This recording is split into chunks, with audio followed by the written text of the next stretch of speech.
शिक्षक आन्दोलनमा गएको फुले सर सधैँ उज्यालोमा आउँथे।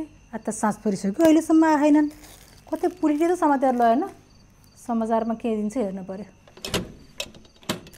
आए जस्तो छ हो। आया नमजाले कुटे नि बुढी। ओहो हेर त निले पनि हेर। ओहो निले डामुनी गरेर सुम्लाएछम् नि। त्यो काइला छैन हाम्रो गाउँको के त्यसको छोरो पुलिस भएर छ।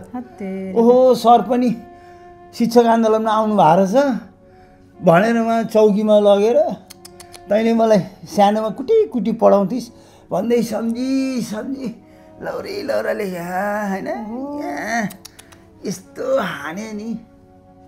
खोइ त्यहाँ नेताजीहरूसँग खिचिया फोटो थियो नि त्यहाँ कहाँ हाल्यो खोइ। ए त्यो सिसा फोहोर भएको थियो अहिले सफा गरेर झुन्डाइदिउँला। पर्दैन झुन्ड्याउन तिनीहरूको अब फोटो। जिन्दगीभरि नेताको झोले बनाऊ चाकडी गरेर हिँड्याऊ। कहिले कुन नेतासँग फोटो खिच्याऊ कहिले कुन नेतासँग फोटो खिच्याऊ। यसलाई हेर त भित्ताभरि टाँसेर राखेछौ। अहिले तिम्रो हकितको लागि आन्दोलन गर्दाखेरि कसैले सुनेनन् है। ल नेताले त सुनेनन् आफैले पढाएको विद्यार्थीले कुटेछ।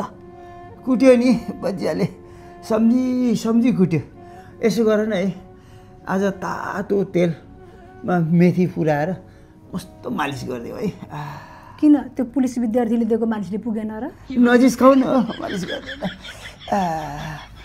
तातो दुध पनि त है। ल आराम गर्नु। हाम्रो माग पुरा गर। हाम्रो माग पुरा गर।